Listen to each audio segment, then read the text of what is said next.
O título é uma nova relação entre Estado, reguladores e mercado. E, basicamente, o que a gente vai explorar nessa sessão são as mudanças que a Lei 13.655 traz para a administração pública e para a forma de se regular e de se controlar a administração pública nos setores que são diretamente afetados por essa regulação.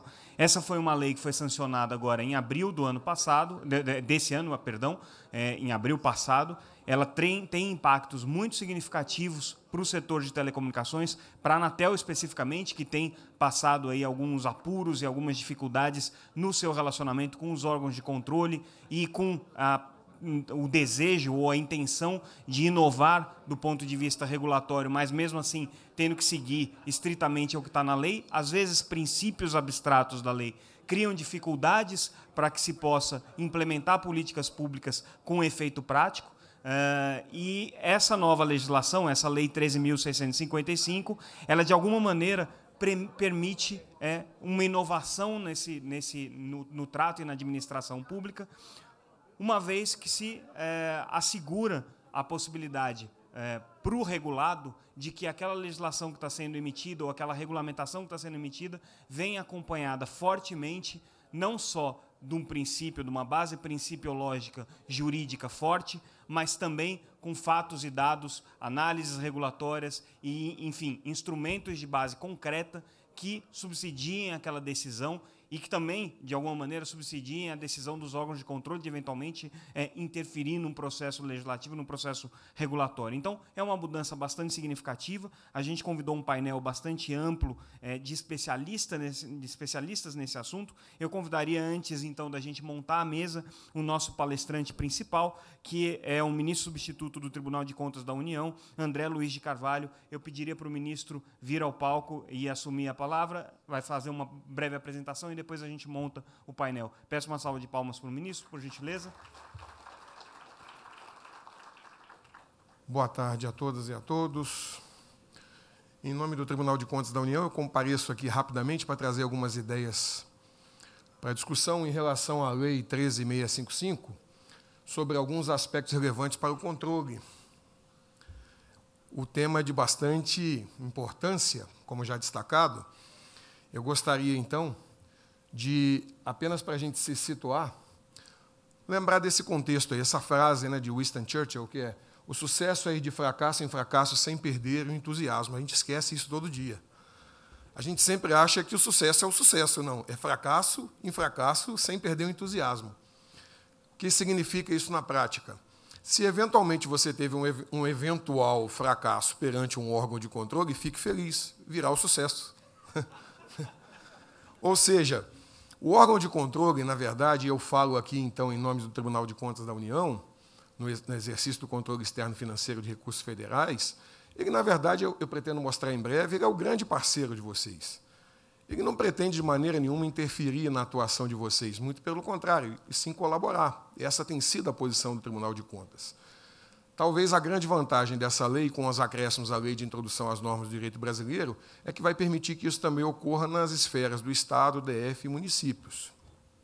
Bom, em relação a esse ponto aí, sucesso e de fracasso em fracasso sem perder o entusiasmo, é importante observar que a atual quadra brasileira ela não é de fracasso, né? Na verdade, ela é de funcionamento das instituições.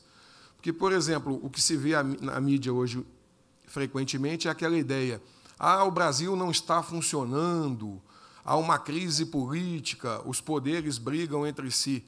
Na verdade, eu tento até pensar sempre diferente. Acho que talvez, pela primeira vez, o Brasil esteja funcionando.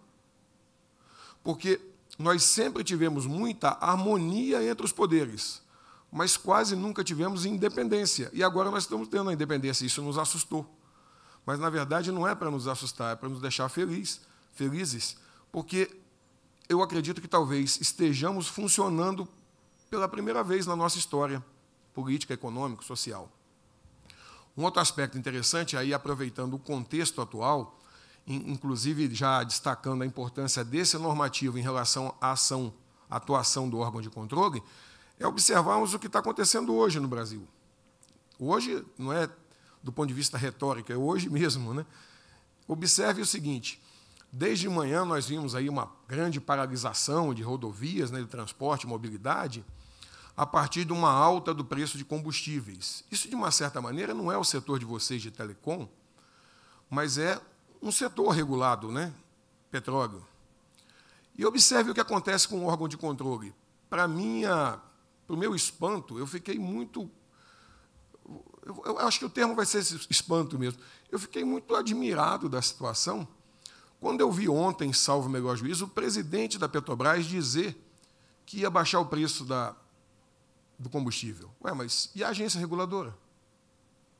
O preço não é livre, é administrado. Então, na verdade, quem deveria estar atuando é a agência reguladora. E não sei se vocês perceberam, os órgãos de controle não fizeram nada. Eles só estão esperando a agência reguladora atuar. E tem sido essa a nossa posição, em especial no caso do Tribunal de Contas da União. Esse caso é emblemático porque, percebam, quando o preço do combustível assume um valor muito acima, não cabe à Petrobras, salvo o melhor juízo, ela decidir qual vai ser a política de preço a praticar.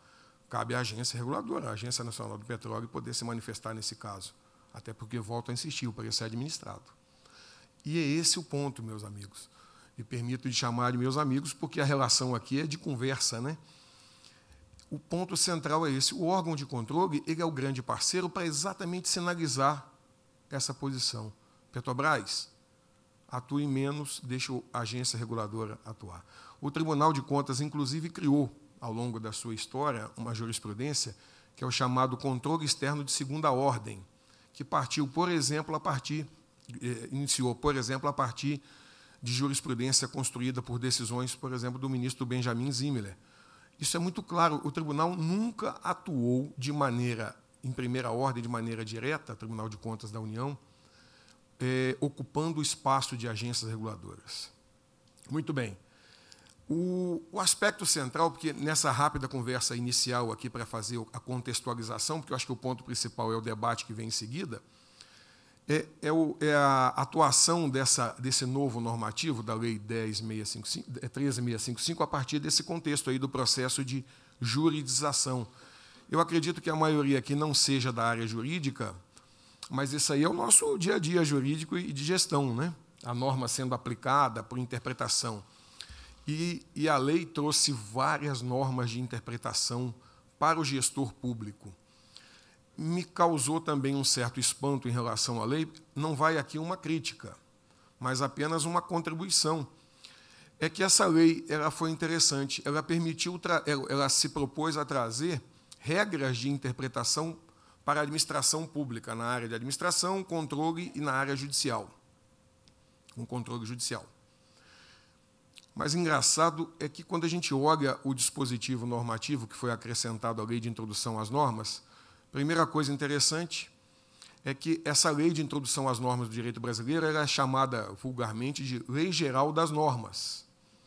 E ela sempre pretendeu regular o direito como um todo, no seu caráter uno e indivisível. E essa lei nova acabou de criar, digamos assim, uma distensão em relação a isso, porque o direito, teoricamente falando, passa a ser diferente no direito administrativo, no direito civil, no direito particular, por exemplo. E nunca foi, porque o direito é uno e indivisível, ele é aplicado, né, e separado em ramas apenas para fins didáticos, essa é a posição majoritária.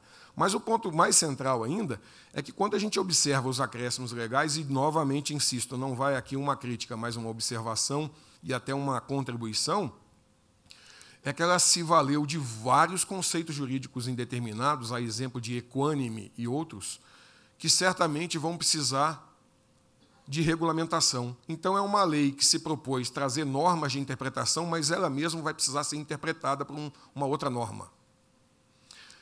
Não vejo, na minha humilde visão, na minha humilde abordagem, que isso vai trazer, num curto prazo, significativas mudanças. Pelo contrário, talvez traga alguma necessidade de sedimentação desses conceitos. Mas o mais importante, lógico, numa visão sempre conservadora, porque alguns vão discordar desse posicionamento, mas, normalmente, nós temos ali no direito aquela questão da contrafaticidade, ou seja, havendo um choque entre a norma e o fato, espera-se que os fatos sejam mudados para melhor obtenção de valores sociais. E essa norma, estranhamente, pretende mudar a norma e não o fato. Em outras palavras, não há necessidade de edição de uma nova lei para fazer com que a agência reguladora na área de petróleo atue em cima da regulação de preços de combustível. Isso é fato. Então, a mera mudança da norma fica anacrônica até nesse sentido. Mas, veja bem, insisto, não estou criticando a mudança da lei ou o acréscimo que foi feito à lei de introdução, mas sim que nós vamos ter que criar um consenso para rediscuti-la e aplicá-la. E o TCU, por exemplo, humildemente, sempre tentou aplicar a norma da maneira mais favorável aos administrados e, principalmente, ao cidadão cliente. Vimos aqui no final do painel anterior, o mundo hoje vive uma questão técnica muito relevante. O cenário atual é de mudanças, e mudanças, inclusive, com o repensar do Estado.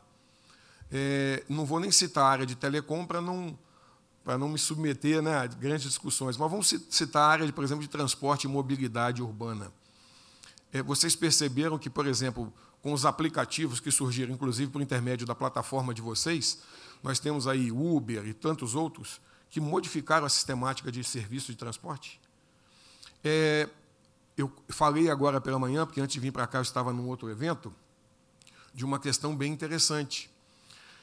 Nós vivemos atualmente um cenário tão empolgante em que se rediscute a visão do Estado, que, por exemplo, uma das coisas mais caras, mais, digamos assim, importantes no núcleo do Estado era a possibilidade de emissão de moeda nas transações de mercado. Mas não surgiram agora as criptomoedas, com Bitcoin e tantas outras? Na verdade, o que está em jogo hoje é a mudança do Estado. Novamente, o acréscimo da lei de introdução, feita a lei de introdução às normas, ele é importante, porque talvez ele vá criar um espaço jurídico para todos nós nos reunirmos, a área de administração, a área de controle judicial e tantas outras, para formarmos um consenso. O TCU, como órgão de controle externo financeiro, sempre esteve disposto a fazer esse consenso. As críticas que foram feitas em relação à modificação da norma foram construídas a partir de um atual cenário de modificação da norma. Eu ia tentar passar uma ideia rápida aqui para vocês. Observem.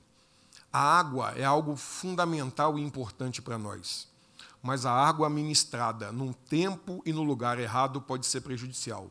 Você acabou de fazer uma cirurgia no estômago, você não pode tomar água. Um exemplo, olha que eu não sou nem da área de saúde.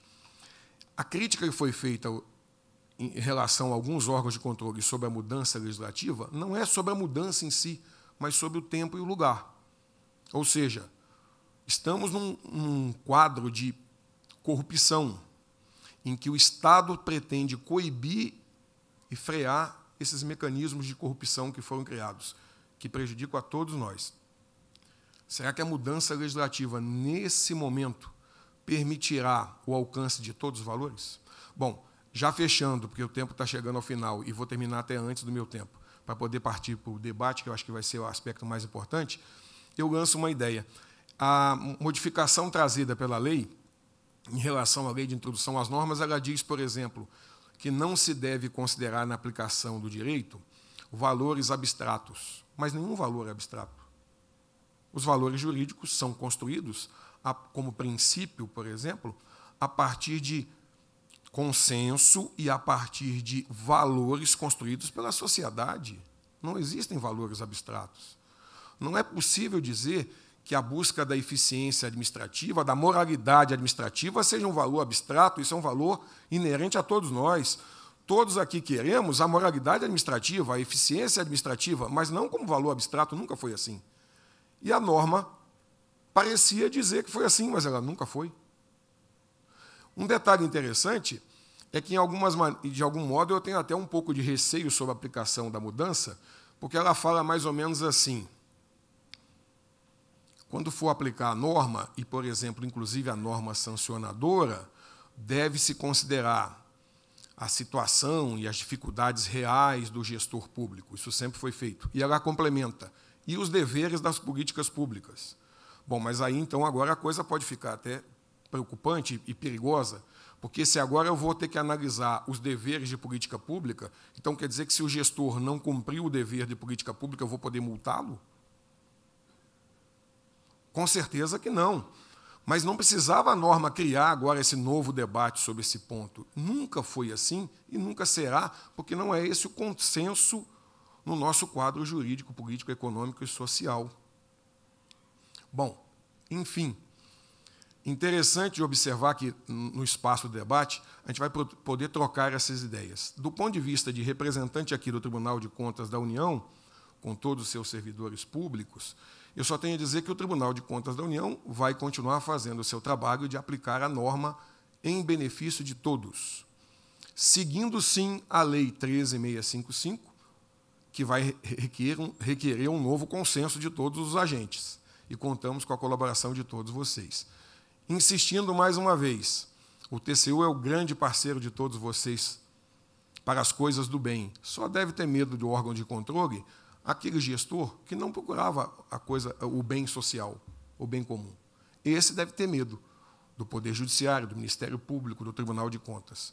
Todos os demais que buscam o bem comum devem ombrear com os órgãos de controle e buscar o bem da sociedade. Em suma, o TCU atua nunca sozinho. Esse ponto final é importante destacar. Talvez o TCU seja, eu não estou fazendo propaganda do TCU, né? Mas é importante esclarecer, talvez o TCU seja hoje um dos órgãos mais democráticos do país. Vou dizer por quê. Na prática, nenhuma decisão do tribunal é tomada isoladamente, de modo monocrático. Eu termino dizendo, para o TCU chegar a uma decisão, há um parecer do auditor federal, um parecer do diretor, um parecer do secretário, 3 pareceres técnicos. O Ministério Público sempre vai se manifestar, oralmente ou por escrito. 4ª posição.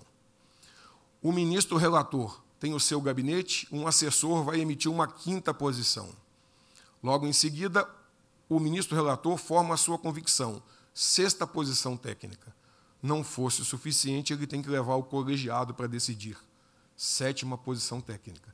Então, do ponto de vista do TCU como órgão de controle, mas também, de uma certa maneira, estendendo para os demais, mas no caso do TCU, eu posso dizer o seguinte: a aplicação dessa norma vai ser feita como sempre foi todas as outras normas, em prol da sociedade brasileira.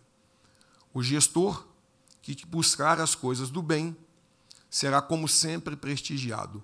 O gestor que se desviar do caminho do bem comum sofrerá persecução estatal, porque esse é o nosso dever, é para isso que somos pagos.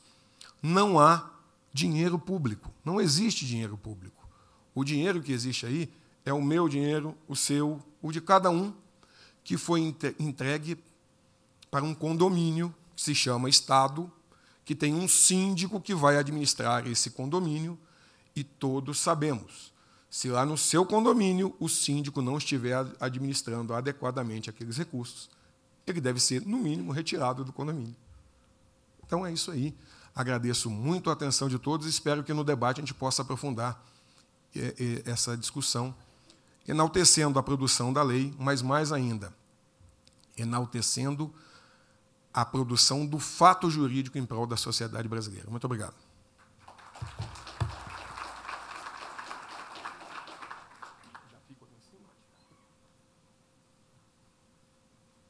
Muito obrigado, ministro. Já o convido para tomar o seu lugar agora na nossa mesa, sem ter mesa de debates, no nosso painel de debates, e convidaria, então, para fazer a mediação dessa mesa o senhor Zé Américo Leite, ele é diretor jurídico do Síndico Telebrasil, da Febratel. Zé Américo, por gentileza, venha ao palco, e ele vai receber os nossos demais convidados. A gente tem a ilustre presença do Dr. Emanuel Campelo, que é conselheiro da Anatel. Peço uma salva de palmas para o Dr. Emanuel. Convido também a senhora Érica França Nassar, que é subchefe adjunta de Gestão Pública da Casa Civil. Érica, por gentileza, peço uma salva de palmas para ela também. E convido ainda os professores Jacinto Arruda Câmara, professor de Direito da PUC de São Paulo. Professor Jacinto, peço uma salva de palmas para ele. Professor Flávio Henrique Unes Pereira, também presidente do Instituto de Direito Administrativo do Distrito Federal. Professor Flávio, peço uma salva de palmas para ele. E a gente tem um convidado adicional que vai engrandecer bastante esse debate, que é o professor Leonardo Lamacchia. Lamacchia, por gentileza, peço que venha ao palco e entrego, assim, a mesa para o professor Zé Américo conduzir essa próxima sessão. Muito obrigado. Tem muitas delongas, já está na hora do almoço, já está todo mundo aqui já cansado, um momento difícil, a gente queria que a gente pudesse sentar. Vou passar aqui, sem muitas delongas, a palavra para os nossos debatedores, para que a gente possa fazer uma reflexão. Quando a lei foi aprovada, houve uma manifestação muito forte na opinião pública de que será que essa lei fará bem para o país? Será que não fará bem para o país? E teve todo um embate a respeito disso. Na nossa visão, a lei ela traz, de fato, segurança jurídica para que o administrador possa tomar decisões. Hoje, a gente percebe o engessamento da máquina pública por receio do administrador de tomar decisões. Muitas vezes se toma a decisão com base na jurisprudência hoje, essa jurisprudência muda e o administrador ele é responsabilizado por causa dessa mudança na jurisprudência futura. Isso, de fato, gera para ele um temor, inclusive, de consequências jurídicas que ele pode ter em razão desse controle exercido dessa forma, e isso vem, de fato, atrapalhando ou criando algumas dificuldades. Então, dentro dessa ótica, eu acredito que o espírito da lei foi no sentido de realmente dar, então, a possibilidade de que a administração possa atuar com mais segurança. Os critérios que estão lá me parecem critérios razoáveis para essa administração, e eu gostaria, então, de passar a palavra aqui para os senhores, a começar. O senhor acabou de fazer a sua palestra, parabéns, uma palestra muito clara. Agora, desse ponto de vista, na avaliação do senhor ministro, como é que a lei pode trazer benefícios para a administração? Bom, em síntese, como eu falei, o TCU, eu posso dizer claramente, de uma maneira bem contundente e objetiva, jamais aplicou jurisprudência com efeito retroativo. Jamais. Se isso aconteceu em algum momento, todos os recursos foram manejados e, com certeza, todos os gestores que ocorreram nessa falha, que foram eventualmente prejudicados por essa falha, tiveram o seu recurso provido.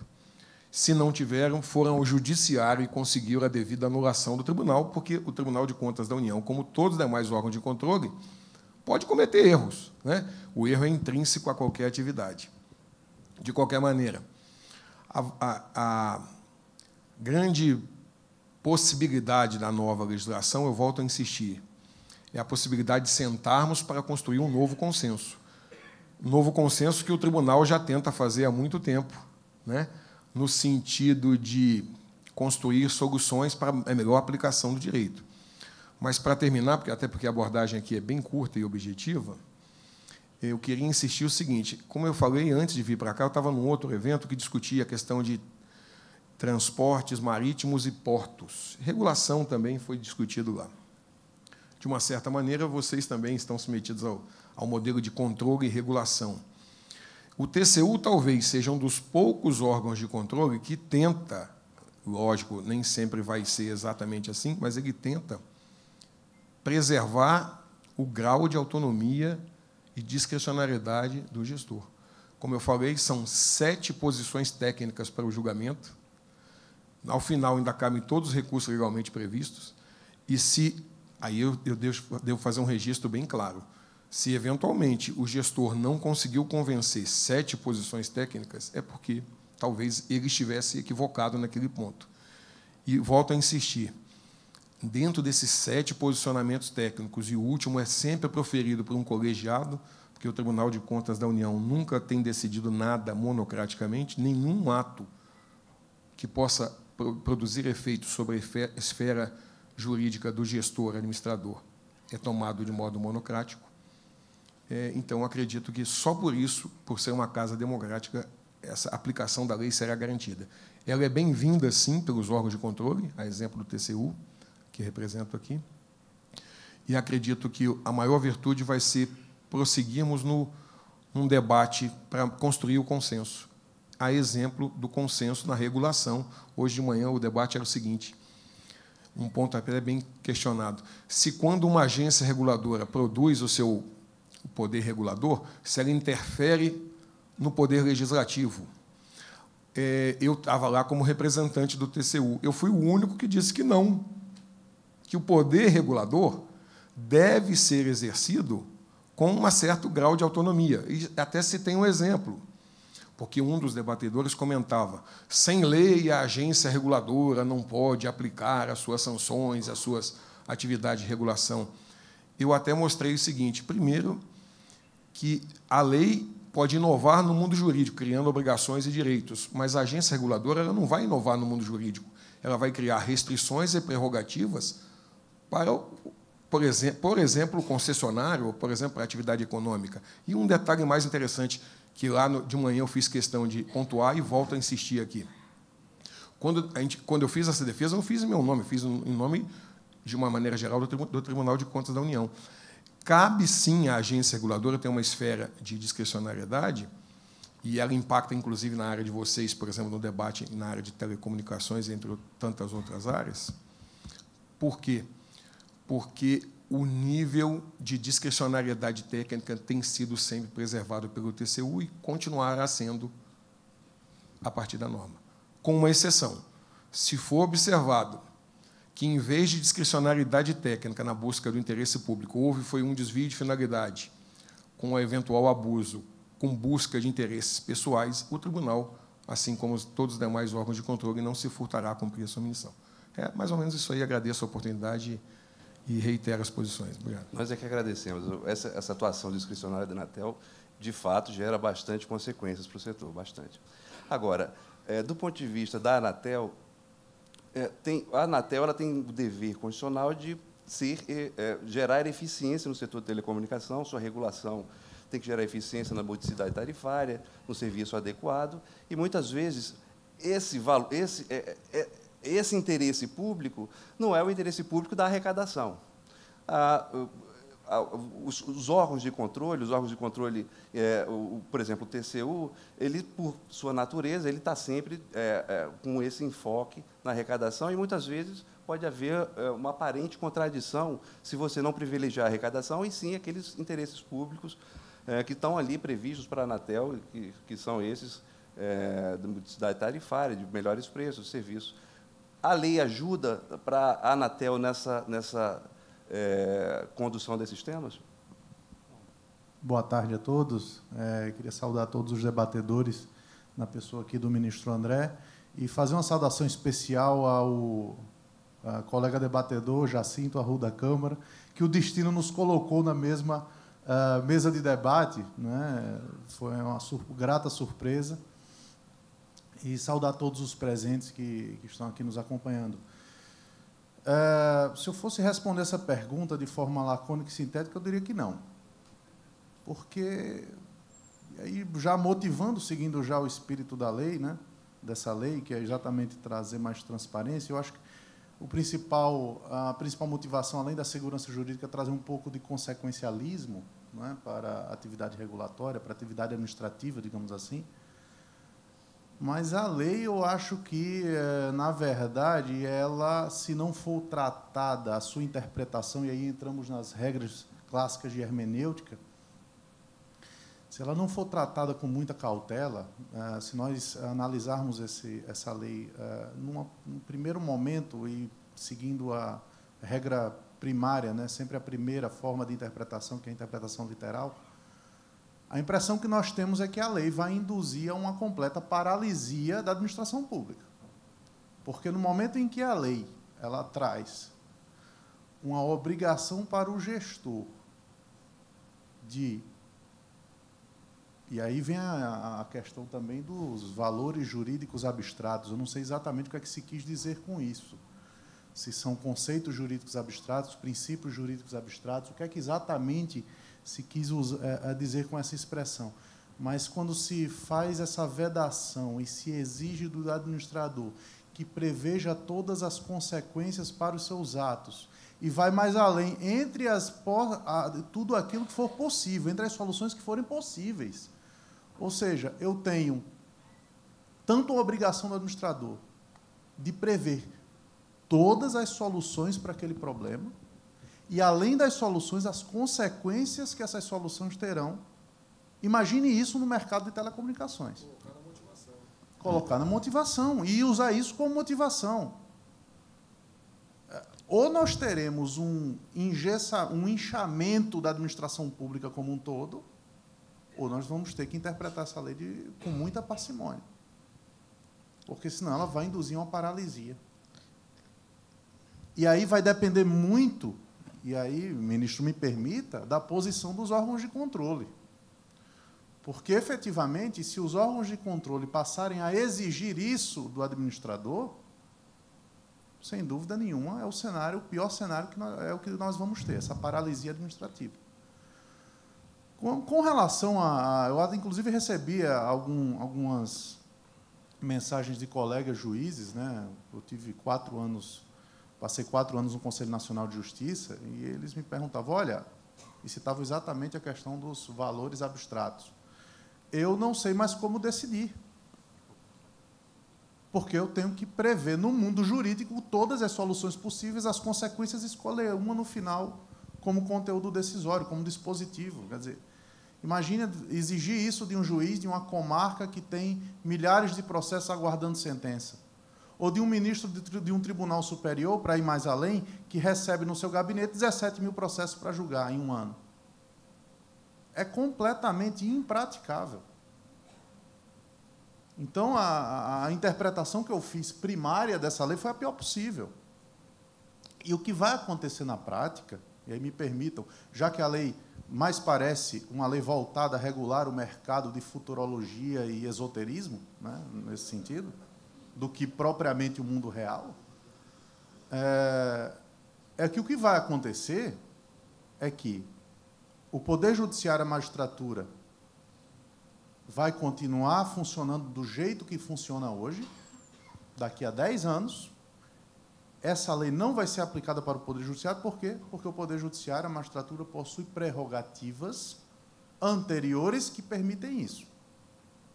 A mesma coisa com o Tribunal de Contas da União, a mesma coisa com os demais órgãos de controle, como o Ministério Público, eles têm prerrogativa para isso. Né? Há muitos anos se diz, e é jurisprudência pacificada em Tribunal Superior, que o juiz não é obrigado a colocar na sua fundamentação todas as razões que estão trazidas pela parte nos seus recursos. Porque se ele tiver que fundamentar em cima de absolutamente tudo que é alegado, fica realmente impraticável a atividade judiciária. E resta saber, ao administrado, e aqui nós como agência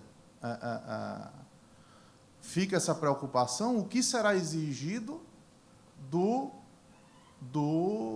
gestor, do conselho diretor das agências reguladoras, aqui no caso a Anatel. Porque se for na linha do que está literalmente expresso no projeto, pode parar. A velocidade que a agência vai ter vai estar muito, mas muito aquém do que o setor precisa. Então, acho que isso tem que ser visto com muita parcimônia, muito cuidado, porque eu não acho que essa lei ajuda em absolutamente nada. Talvez tinha inclusive, dispositivos acertadamente vetados, como aquela história da ação declaratória para o judiciário, para que ele chancelasse um determinado ato administrativo previamente. Quer dizer, eu por vias transversas, estou inviabilizando qualquer forma de controle com ação declaratória. Quer dizer, eu estou transferindo ao judiciário uma atribuição que deveria ser a última ratio, que é a natureza do Poder Judiciário, essa é a última ratio. Não. Então, realmente, alguns pontos mereceram vetos, mas mesmo o que ficou causa alguma perplexidade. Eu espero que, enfim, que saia, e aí fica a preocupação, né? Mas, tudo bem, mas a lei está em vigor. A Anatel vai continuar a agir como vinha agindo e aguardar uma posição do TCU, porque nós corremos o risco, né, de aquilo que o ministro Bruno Dantas, inclusive, colocou muito bem em um artigo da Folha de São Paulo, em que ele alertou para o perigo do excesso do órgão de controle gerar na administração pública a sua paralisia ou a sua infantilização. Bom, já que eu não consigo decidir de acordo com a expectativa do órgão de controle, melhor não decidir. Eu acho que isso precisa... Eu acho que o problema, na verdade, já existia, precisava ser mais aprofundado. Eu acho que essa relação agência reguladora, órgão de controle, precisava ser aprimorada já há algum tempo. Quem é do setor vem acompanhando uma certa dificuldade dessa relação com o órgão de controle e com a agência, mas é algo que é mais profundo, que já vem de muito mais tempo, já é anterior. E agora eu acho que essa lei só dificulta ainda mais a solução para esse problema. Então, a interpretação que eu faço, e veja bem, né, a interpretação minha pessoal não é propriamente da agência, não falo em nome do conselho diretor. Perfeito. Né, mas, pessoalmente, eu vi da pior forma possível essa legislação. Eu queria aproveitar, então, essa sua deixa. A gente tem aqui o professor Jacinto e o professor Flávio, que trabalharam conceitualmente na elaboração da lei. E nós estamos ouvindo aqui, então, essas crises que até me pegam de surpresa, porque a expectativa que eu tinha era o contrário do que eu estou ouvindo aqui. Então, eu gostaria primeiro de passar a palavra para o senhor Jacinto e, na sequência, para o doutor Flávio, para que eles possam abordar essas questões que foram colocadas aqui pelo doutor Emanuel. Então, boa tarde. Primeiro, saudar a inteligência da organização do evento e botar um painel cheio de bacharel e advogado antes do almoço, né? Já na hora do almoço. Isso dá uma limitação natural à tendência a se alongar nas falas, né? Então, vou tentar ser conciso, como todos têm sido, apenas fazer uma inconfidência, essa saudação especial que o conselheiro Emanuel me fez, que eu o conheço desde que ele era garoto, fui colega de colégio do irmão dele, meus pais são amigos dos pais dele, enfim, nós somos conterrâneos de Natal, Rio Grande do Norte. Num painel desse tão seleto, ter 2 representantes de Natal, unidos pelo simples acaso, é uma coisa inacreditável, né? Eu não sabia que o conselheiro Emanuel faria parte desse painel. Ao ser convidado, ainda não havia confirmação de todos os nomes. Para mim, foi uma satisfação muito grande. É a primeira vez que o vejo depois que ele assumiu o cargo e a função na agência, né? Bom, é verdade que eu não elaborei o projeto de lei, foi de autoria, e é bom dar essa informação, não é pública, foi bastante difundida nos meios de comunicação, de imprensa, em virtude do debate público que surgiu após a aprovação no Congresso Nacional e antes do veto e sanção do presidente da República, mas isso foi um projeto originado e gestado na Academia de Direito, né? Por professores de Direito Administrativo, um dos quais foi o autor também da Lei Geral de Telecomunicações, o professor Carlos Ari Sundfeld. O outro é professor titular de Direito Administrativo da USP, o professor Floriano de Azevedo Marques Neto. Carlos Ari é meu sócio, eu trabalho com ele desde 95, né? Fui assistente dele na Faculdade de Direito da PUC de São Paulo. Floriano é meu amigo pessoal, conheço desde 1997, quando nos conhecemos trabalhando na instalação da Agência Nacional de Telecomunicações.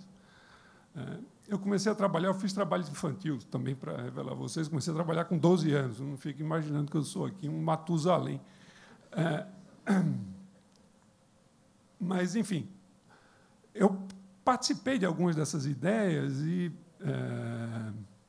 vou tentar aqui tranquilizar um pouco o Emanuel. Não faz medo, esse medo todo, não, na minha leitura, que não é a primeira. E concordar muito com o que foi dito aqui pelo ministro André, né? Não há grandes inovações em relação, inclusive, à postura tradicional do Tribunal de Contas da União. Eu diria que a lei traz, né? É uma lei de introdução, essa é uma coisa surreal. A gente está falando aqui tecnicamente, né, de uma lei de 1946 que foi alterada agora no mês passado. É uma lei de 1946. É um decreto-lei de 1946, que falava sobre a lei de introdução ao Código Civil, era específico para o Código Civil, e que tinham normas absolutamente genéricas, e que não trazia grandes novidades em boa parte, era coisa como andar para frente. Tipo que a lei não vai retroagir, coisas desse tipo que tem no direito romano. Mas qual a utilidade disso para o mundo jurídico? Né? É a tentativa de uniformização da aplicação do direito. E foi uma lei, essa, de 1946, focalizada numa sociedade, num direito muito pouco complexo, ou muito diferente desse que nós vivemos hoje. Né? As relações eram basicamente relações de direito privado, não essas relações de direito público. O controle que se fazia da administração na década de 40, comparável ao controle que se faz hoje, quando eu falo controle, não apenas do Tribunal de Contas, mas controle judicial, é ridículo, comparativamente falando. Né? Os instrumentos que a sociedade brasileira possui, isso não é qualquer crítica que eu estou falando, não, muito pelo contrário, é uma constatação empírica. E, mais do que isso, acho que é um ganho, uma virtude da sociedade brasileira. Mas não dá para comparar a relação institucional entre judiciário e administração pública na década de 40 e a relação que existe hoje em dia entre judiciário e administração pública e política pública que há hoje. Né? Se você quiser um remédio e que não esteja incluído na lista do SUS, você vai bater na porta do judiciário. Qualquer política pública é hoje questionada pelo Ministério Público, por qualquer associação. Né? O custo de acesso ao judiciário no Brasil, isso é uma conquista da sociedade brasileira, não é nenhuma crítica, é baixo. Então, para falar coisas inconvenientes, uma empresa que quiser questionar uma lei tributária, impetra um mandado de segurança, discute bilhões e bilhões de reais em termos de... E não gasta uma prata em termos de sucumbência nem coisa nenhuma. Vai pagar o advogado. Eu estou apontando assim porque eu não atuo no contencioso. Né? Faço conta. Mas, enfim, esse tipo de situação constituída trouxe a necessidade de leis parâmetro, né, para tentar, de alguma maneira, sistematizar e organizar boas práticas de interpretação jurídica. Eu tenho uma divergência de leitura em relação ao que foi dito pelo ministro André, quando ele disse que a lei proíbe a aplicação de conceitos abstratos, alguma coisa, valores abstratos, ou foi o Emanuel que falou, enfim. A lei não é que proíba, a lei constata que, hoje em dia, inclusive a Lei Geral de Telecomunicações, traz uma série de conceitos muito abstratos que precisam ser aplicados. Agora, o administrador, o controlador, o magistrado, ao aplicar esses conceitos abstratos, especialmente para rever uma decisão estatal, e aqui não está se dizendo que ele não deva fazer isso, ele deve fazer isso. Mas, ao fazer, ele assume um ônus, que é o ônus de analisar as consequências dessa intromissão, ou desse controle, ou dessa revisão. Então, vamos dar um exemplo aqui do setor de telecomunicações, para não transformar isso aqui numa fala estritamente jurídica. Né? Tem um princípio que é o princípio da precaução. Isso é do direito ambiental. Né? E o direito à saúde. Está lá na Constituição, no artigo 196, para outros fins, mas é o que o Judiciário aplica como se todo mundo tivesse, o Estado tivesse, enfim, um dever universal de qualquer terapia, etc. Antena de celular, que o Oscar estava falando aqui há pouco tempo. Faz mal à saúde?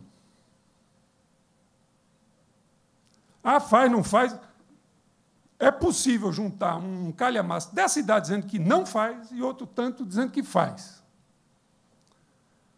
Nada impede um cidadão, um promotor, lá na comarca de Pacifica, no interior do Rio Grande do Norte, a entrar com ação judicial e obter uma ordem impedindo a instalação de antenas celulares lá em Pacifica. E o juiz ele tem atribuição para fazer essa avaliação e julgar esse valor abstrato e dizer, pelo princípio da precaução, eu quero proteger a população de Pacifica, aqui não vai ter uma antena de celular. Maravilha. Faça isso, pode fazer isso, o direito brasileiro caminhou para isso. Agora, analise as consequências, meu amigo.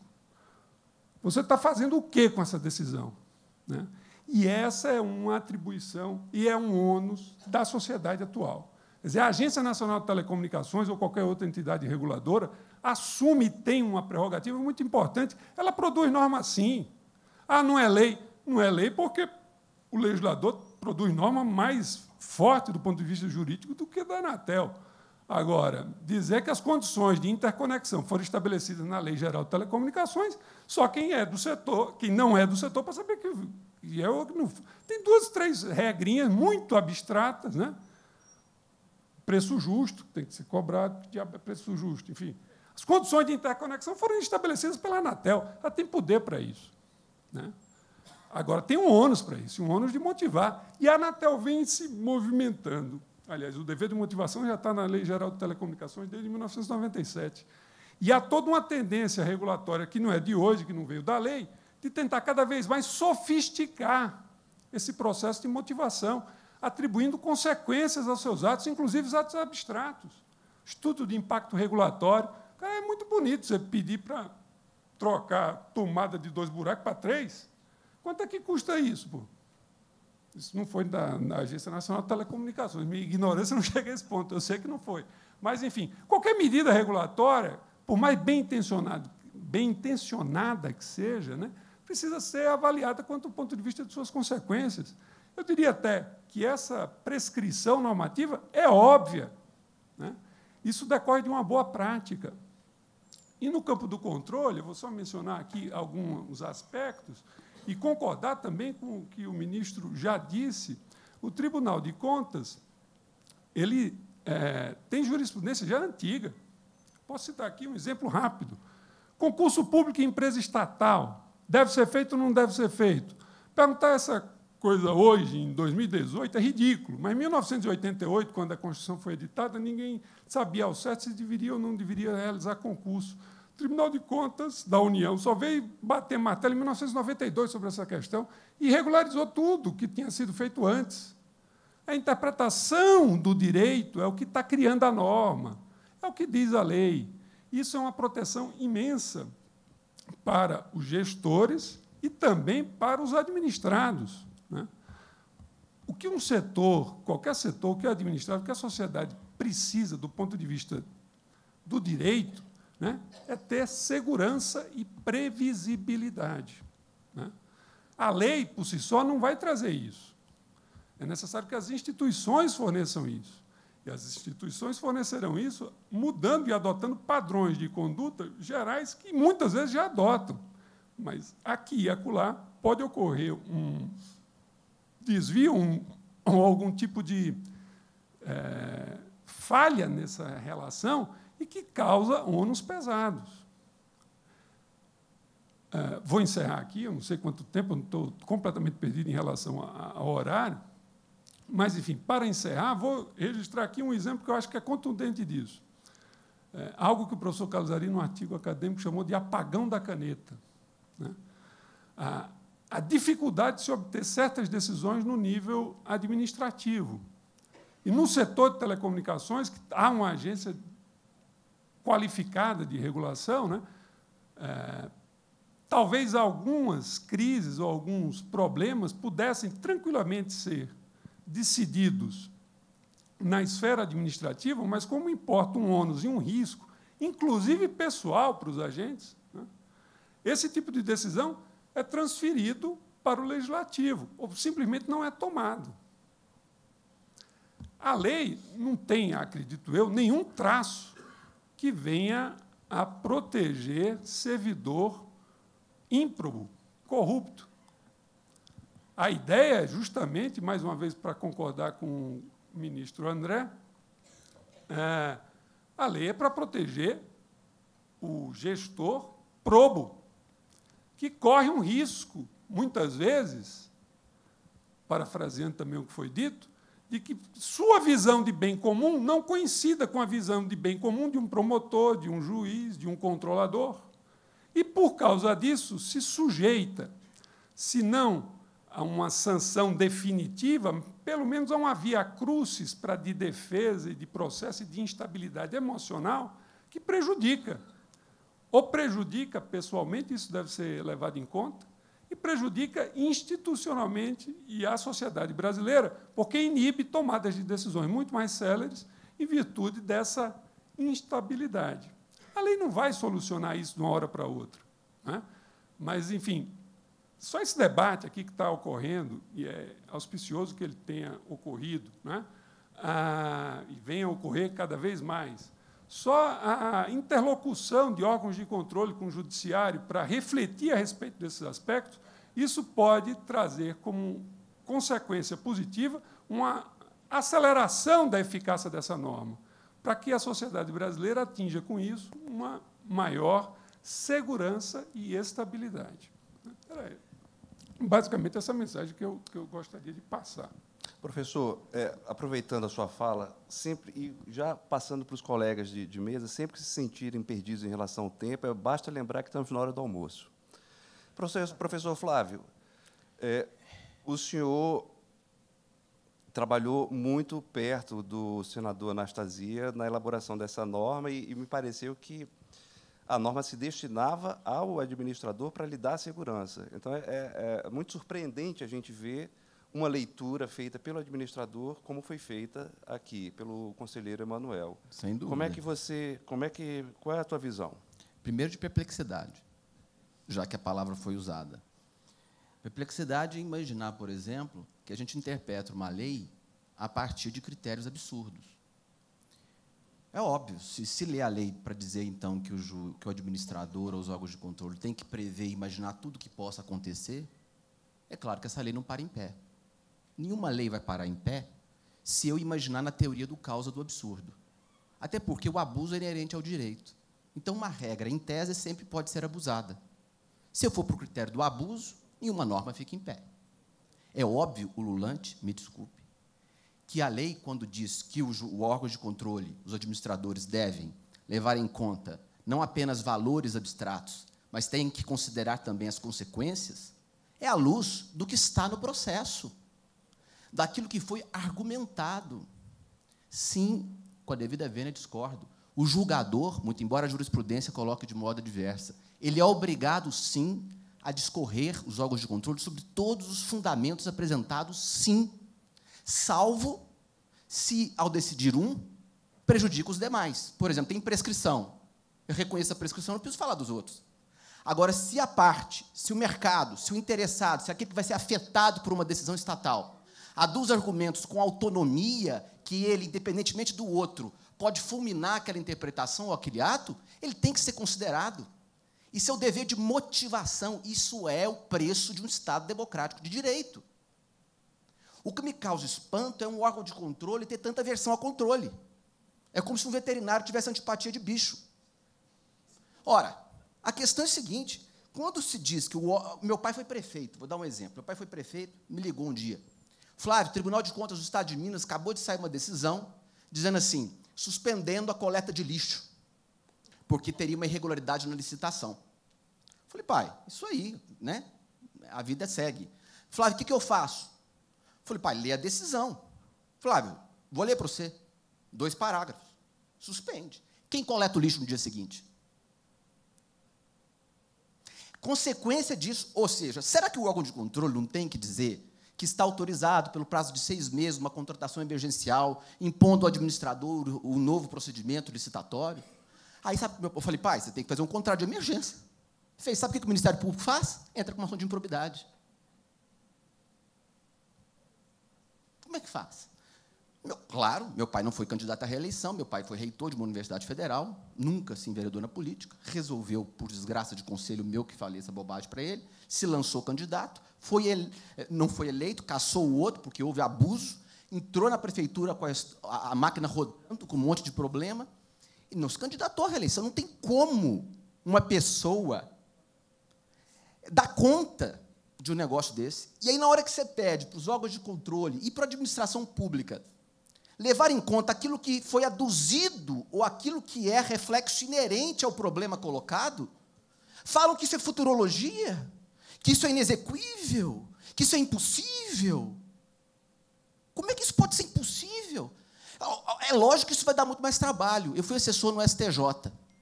Quando eu cheguei lá, tinha na minha salinha, tinham 1000 processos. 1000 processos. E chegavam 300 por semana. Eu tinha uma equipe de 4 analistas trabalhando comigo. Eu mandei tirar as portas dos armários, para a gente ver os processos, porque parecia que a porta, quando fechava, não tinha processo. Dos armários, tirei. Em 1 ano, eu zerei. E vai ver as motivações da decisão do ministro à época. Modéstia à parte. Nenhum caso é igual ao outro. Nenhum. Nenhum caso é igual ao outro. Agora, trabalhei até meia-noite, né? Durante um bom tempo. Então, a verdade é isso também. Nós não temos, infelizmente, nós não temos nos estados da federação, ministro André, um corpo técnico do Tribunal de Contas da União. Não temos. O senhor sabe disso. O senhor sabe como é que é a escolha de conselheiro do Tribunal de Contas. Então, nós temos vi tantos tribunais de contas espalhados, tem o Ministério Público, cada um com uma cabeça. E aí, quando você vira e fala assim, olha, artigo 22, quando se for examinar a validade, alguma coisa de atos de gestão pública, tem que levar em conta os obstáculos e dificuldades reais do gestor à época e aquilo que estava imposto a ele fazer. Aí interpreta a norma para dizer o seguinte, está lá no parecer do Tribunal de Contas. Isso vai fazer com que o prefeito, ao invés de fazer o concurso público, alegue que é indispensável ter pessoal e contrate sem concurso público um monte de gente. Aí, se a gente for interpretar a norma para achar que sempre a única interpretação dela é do abuso, nenhuma norma para em pé. Eu acho que é esse que é o ponto.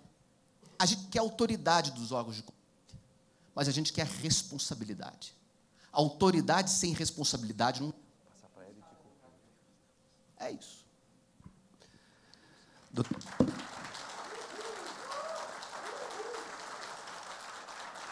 Doutora Érica, quando o projeto foi aprovado, entre a sua aprovação e a sua sanção, houve quase uma comoção em torno disso e vocês tiveram muita coragem de tocar diante daquela chuva de críticas, até alguns elogios menos, mas mais crítica. E vocês, qual é a visão de vocês, então, para ter seguido adiante? A visão com relação ao projeto foi uma visão positiva, né? Foi mais numa versão de construção de um novo diálogo. Acho que foi um clamor mesmo da sociedade, dos estados, dos municípios, não só do governo federal, mais de aumentar e melhorar o diálogo com os órgãos de controle. E aí não só o TCU, mas Ministério Público, e a gente brinca, a gente tem trabalhado na Casa Civil numa nova lógica de governança pública. E quem nos ensinou, quem foi construindo lá a sementinha, foi o próprio TCU. E a gente aprende também, né, com os órgãos de controle. Acho que é um processo construtivo. E o que a gente fez? O ano passado, a gente começou a discutir. E aí o presidente assinou o decreto 9.203 e enviou ao Congresso o projeto de lei 9163, de 2017. E o que acontece? Esse projeto da governança pública, quando o TCU veio bater a porta e apresentando a lógica, falou assim, olha, tem muitos ministérios, muitos órgãos da administração que atuam com relação ao mesmo objeto, mas tem decisões conflitantes, orientações diferentes, a gente não sabe quem que é o responsável por determinada política, está faltando governança, está faltando uma coordenação nesse processo. E aí ali a gente percebeu que, realmente, de fato, a gente precisa trabalhar, mas a gente precisa trabalhar numa melhor governança pública, em novos princípios para governar, para a governança pública, mas, dentro desses princípios, a gente precisa também dar mais conforto ao gestor público. Então, a gente olhou dos dois lados. Sim, precisamos de melhor coordenação no governo, nos governos, mas precisamos também de melhor coordenação dentro dos poderes também, né? Não é só um defeito do Poder Executivo, né? mas também dar maior segurança ao gestor público. Então, por isso que a gente olhou o projeto de lei, então, discutido, e a lei agora aprovada, ela caminha junto com a lei das estatais, o decreto das estatais, o novo decreto de governança pública e o projeto de lei de governança pública. Se os senhores forem olhar o decreto de governança, ele vai ver o que a gente tentou fazer. A gente foi ver as melhores práticas da OCDE, né? Que a gente sempre é acusado de criar jabuticaba aqui, né? E aí a gente foi olhar lá fora e falou assim, bem, o que a gente tem como princípios da governança pública? E o primeiro deles é a capacidade de resposta. E aí a gente cai nesse problema aqui que o doutor Flávio falou. Muitas vezes a gente é premido, é cobrado por dar resposta, soluções tempestivas, inovadoras, mas a gente não tem condições, a gente tem dificuldades reais como gestor que não nos permite dar a melhor resposta, a ideal, é a possível. E aí a gente tenta construir, tem trabalhado muito junto com os ministérios e as entidades vinculadas, e com os próprios, e passando, a partir do projeto de lei, essa lógica para os outros poderes e para os estados e municípios, de que a gente precisa também, a alta administração, ela precisa também dar esse conforto para o trabalho do dia a dia do gestor. Então, esse conforto não é passado só pelo Poder Executivo. A gente precisa provocar esse diálogo com os órgãos de controle. E aqui o professor Jacinto, o professor Flávio mencionaram aqui o papel do Ministério Público nisso, não só do TCU, mas uma colega do Ministério Público, um dia, falando sobre o projeto de governança e o PL da Segurança Jurídica, então PL da Segurança Jurídica, ela veio e falou, espera aí, o que você está falando não está certo. A gente não pensa assim, porque o Ministério Público também tem visões diferentes. E a minha área pensou como a sua área, entende? Então, assim, a ideia da governança, da lógica, da manutenção da coerência no processo decisório, ele precisa permear não só a nossa atuação do Poder Executivo, mas também dos demais poderes. E aí, nesse ponto, a gente brinca, a gente tem conversado muito ali com os colegas do TCU para a construção dessa lógica da governança pública. A gente tem perguntado se a gente conhecesse de antemão as próprias determinações e recomendações, o plano de trabalho do Tribunal de Contas para o ano, a gente também teria talvez mais condições de dialogar melhor, para se organizar melhor também, em termos de executivo. E aí, senhores, assim, além da lógica do projeto da governança, eu queria chamar a atenção só uma coisa. Quando a gente ali participando dos comitês de governança pública da OCDE, a gente percebeu que é uma deficiência não só nossa. Eu concordo ali com o professor André, o ministro André, ele falou assim, olha, eu sou mais otimista, né? Assim, eu também sou mais otimista. Eu acho que não é um defeito só de Brasil. A gente vê Portugal, Eslovênia, Dinamarca, às vezes falando exatamente, olha, a gente hoje governando, a gente tem um grande problema, que a gente sofre uma crise de desconfiança recíproca, né? É uma crise de desconfiança. Tem instituições que já estudam já tentam avaliar os níveis de desconfiança das instituições, desconfiam da mídia, desconfiam dos governos, desconfiam das organizações não governamentais. E aí, como é que a gente resolve esse problema de desconfiança recíproca? A gente melhorando a nossa relação com o cidadão, dando respostas mais rápidas, e a gente não consegue dar resposta mais rápida se a gente não der essa segurança jurídica para o gestor público. Então, assim, o presidente procurou, acho que sabiamente, assim, fazer política é administrar interesses também, né? Ele, acho que assim foi acertou-se nos vetos, apesar de não agradar 100%, né, aos elaboradores, aos propositores da lei, mas foi uma tentativa de conciliar essa celeuma que foi criada em torno do projeto por uma questão de interpretações, como disse aqui o professor Jacinto. No dia a dia, a gente sabe que a gente pode ter argumentos, um calhamaço assim de argumentos contra ou argumentos a favor de determinada política. E a gente fica realmente muito inseguro no nosso dia a dia, no exercício da administração, de optar por essa ou por essa, porque a gente fica com aquele sentimento: como vai pensar o auditor ou o ministro na hora de julgar aquela minha decisão? A gente fica realmente com essa insegurança. Então, eu não acho que seja uma iniciativa isolada. Ela precisa ser vista, o projeto ele precisa ser visto junto com outras iniciativas, outras leis, outros decretos, e o nosso dever também de alta administração, de comunicar melhor e dialogar melhor com os órgãos de controle. Perfeito. Doutor Leonardo, vou fazer uma tarefa fácil, passar para o senhor, faltando 5 minutos para acabar. Futurologia ou motivação responsável? Qual é o caminho que a lei vai conduzir à administração? Bem, quero cumprimentar a todos na pessoa do ministro André Luiz. Queria também saudar ao evento Painel Telebrasil na pessoa do Dr. José Américo e saudar as mulheres presentes na pessoa da doutora Érica Melissa, que me antecedeu. Eu tenho uma vantagem, doutor José Américo, e uma desvantagem por falar por último. A desvantagem é falar depois desse quadro qualificadíssimo aqui de professores, do ministro, doutora Érica, e a vantagem é que eu, ouvindo um pouquinho de cada um, também consigo formar uma convicção e aprender um pouco para trazer uma visão. E a visão que eu trago é a visão da advocacia. Não obstante tenhamos outros advogados e operadores do direito aqui no painel, mas quero trazer um pouquinho da visão da dificuldade que nós enfrentamos e que, muitas vezes, os gestores de empresas públicas ou privadas que, de alguma forma, têm sobre si a função do controle acabam enfrentando no dia a dia. E acho que foi muito oportuno, doutor José Américo, o tema trazido a debate aqui no Painel Telebrasil, porque ele traz 2 aspectos, 2 princípios, 2 temas fundamentais para o Brasil e para o desenvolvimento do Brasil, que, de certa forma, podem parecer contraditórios, mas eu acho que não são.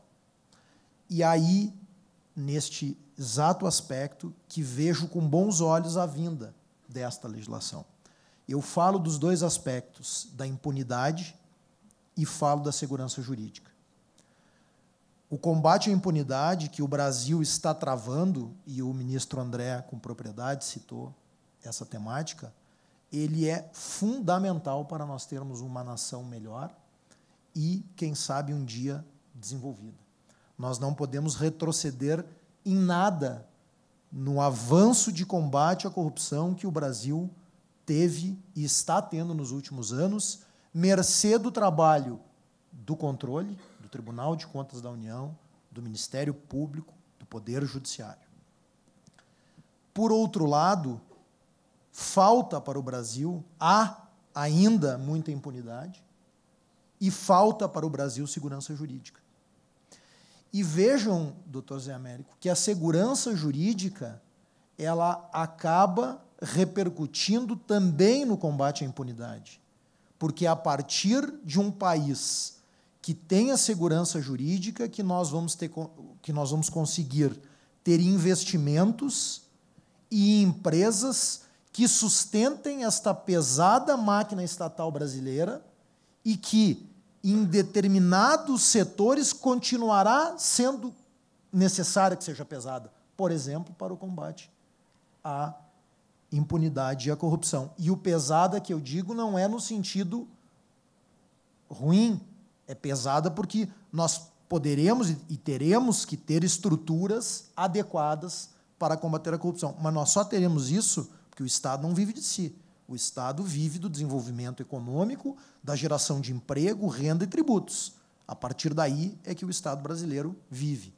Acho até hoje o Estado brasileiro muito pesado, e esse é um tema que tem que ser discutido. Mas, para isso, nós precisamos de segurança jurídica. E segurança jurídica nós não temos verificado no Brasil. O direito brasileiro, e esse não é um fenômeno do Brasil, o direito brasileiro, que é de origem romano-germânica, e que tinha o positivismo jurídico como uma das suas marcas muito fortes, em razão da escola, ele hoje trabalha e se assenta já o que a doutrina vem chamando de um pós-positivismo. E esse pós-positivismo aplica exatamente conceitos abstratos e princípios. Nunca se viu tanto a utilização de princípios. A Constituição Federal, por exemplo, está cheia de princípios de dignidade da pessoa humana, valor social do trabalho, entre outros, são normas abstratas e princípios que estão sendo aplicados pelo Supremo Tribunal Federal, pelos tribunais regionais federais, dos estados e pelos juízes. E o controle também aplica princípios. Então, eu penso que a lei ela vem em bom momento para estabelecer o debate que foi travado aqui. Ela pode ter as suas falhas, ela pode ter eventuais dificuldades, mas nós estabelecermos um debate sobre a necessidade de fundamentação melhor de determinadas decisões judiciais. E aí eu vou me socorrer.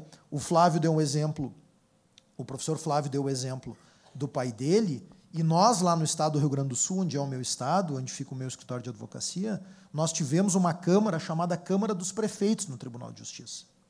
Essa Câmara foi tão dura no combate aos malfeitos, mas ela passou tanto do limite em determinados aspectos, fulminando, violando princípios e direitos, inclusive, que nós tivemos um período no Rio Grande do Sul que ninguém queria ser prefeito.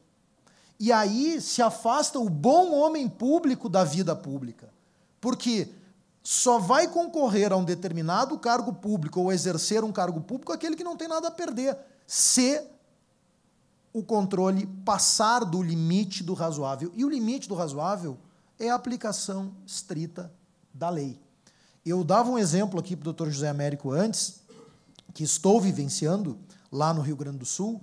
Nós somos advogados de uma instituição que congrega notários e registradores, é o Colégio Registral do Rio Grande do Sul. Há uma polêmica nacional sobre esse tema, porque o CNJ tomou uma decisão, a resolução número 80 de 2010, determinando a vacância daquelas serventias onde houve concurso de título apenas e não de provas, porque entendeu o auto-aplicável o artigo 236 da Constituição Federal, que diz que é provas e títulos. Então, todos aqueles notários registradores que tiveram remoções, saíram de um cartório e foram para outros, foram declarados vacantes. E hoje nós temos um problema real, não só destes notários e registradores. Os tribunais de justiça dos estados não sabem como resolver a situação, porque muitos destes notários e registradores não podem voltar à sua serventia de origem, que foi preenchida por concurso público. Então, esse é um exemplo claro de uma decisão que foi tomada, e no seu mérito acho correta a decisão, porque realmente, a partir da Constituição de 88, nós não podemos pensar em outra forma de ascensão, mesmo que não seja a ascensão, porque a ascensão desses notários e registradores se deu por concurso, seria a remoção, mas mesmo assim tem que ser com prova de títulos. Mas essa decisão ela deveria ter pensado em como resolver as suas consequências e os seus efeitos. Então, resumindo, doutor José Américo, porque o senhor me deu 5 minutos e 5 minutos antes do almoço. Então, eu imagino que os meus 5 minutos, já tendo se estendido, parece que foram 10. Resumindo, eu queria dar esse depoimento exatamente nesse sentido, de que eu acho que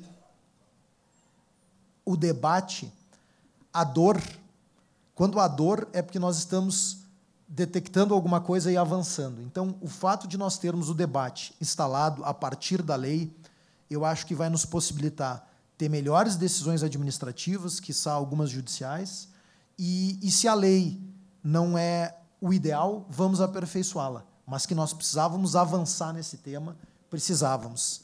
Concluo usando uma frasezinha muito simples, que às vezes se usa no colégio, nas escolas, mas que se aplica muito bem a muitas coisas do que nós temos que fazer na vida. O feito é melhor do que perfeito. Então, a lei pode não estar perfeita, mas foi feita, está gerando debate, e o debate é profícuo, porque nós precisamos avançar em segurança jurídica no Brasil. Espero ter observado 5 minutos. Parabenizo mais uma vez pelo evento, pelo debate, e desejo um bom almoço a todos. Antes da gente concluir o debate, gostaria de passar para palavras. É que, como é vedada a interpretação retroativa, né, e como é de praxe em todo seminário, o palestrante ele tem a possibilidade sempre de encerrar com as suas considerações finais. Certeza. E, nesse ponto, eu gostaria de parabenizar o doutor Flávio, porque o que Sua Excelência disse ali é exatamente o que o tribunal pensa. O Tribunal de Contas da União jamais se furtou o controle, muito pelo contrário, ele apoia. Eu não sei se viu ao longo da minha palavra ali. O TCU vai aplicar essa norma e vai buscar o máximo de eficácia dela. A doutora Érica foi perfeita. Alguns pontos questionáveis foram vetados, felizmente. Mas é nesse ponto que eu queria reafirmar e parabenizar o professor Flávio, lembrando muitíssimo a Sua Excelência que, na verdade, o veterinário não gosta de todo bicho. Ele tem especificação. Quem gosta de todo bicho é biólogo. E o TCU também tem essa vertente, né? Ele não gosta de todos os bichos. Ele tem a sua área de controle, que é o controle externo financeiro. Mas o TCU caminha na linha da manifestação do professor Flávio. Ele não reage ao controle, muito pelo contrário, vai aplicar a norma, separando o gestor de boa índole de uma índole, como os outros palestrantes falaram. Agradeço muito a possibilidade de ter palestrado no início. Nós é que agradecemos. Uma saudação especial a todos pela atenção. Obrigado. Olha, nós agradecemos aqui a participação de vocês, uma participação polarizada, mas com suas posições muito bem defendidas. Tenho certeza que nós estamos aqui com um conceito muito maior na cabeça das consequências da lei. Já estamos na hora do almoço. Eu gostaria de convidá-los também para que venham almoçar conosco no pub aqui em cima, junto com os vice-presidentes, para a gente fazer uma confraternização. E encerramos assim a nossa... Passar a palavra aqui para o nosso presidente antes de concluir. Bom, boa tarde a todos. Nós conseguimos fazer um 62º painel Telebrasil. Nunca deixamos um ano de fazer, não que tenhamos 62 anos de existência, mas no início nós fazíamos 2 painéis por ano. Foi a primeira vez que nós fizemos com mais de 2 dias, fizemos com praticamente 3 dias, quase as 2 horas. Recebi diversas mensagens agora que, apesar de termos uma audiência menor, o último dia, o último painel, é natural que aconteça, que foi o mais rico, que foi o melhor de todos, o que deveria ser o primeiro. E nós temos procurado, dentro da Telebrasil, procurar aumentar a abrangência dos assuntos do que nós estamos nos envolvendo. E eu acho que esse feedback que nós recebemos é extremamente importante para que nós trilhemos esse caminho nos anos que seguem. Estaremos aqui novamente daqui a um ano, no 63º painel. Queria agradecer não só todos os palestrantes, todos aqui que estiveram, os coordenadores, a equipe de organização e, principalmente, os nossos presidentes pelos suportes que deram para que nós pudéssemos fazer um painel tão rico e tão bem frequentado. Muito obrigado a todos e até maio do ano que vem.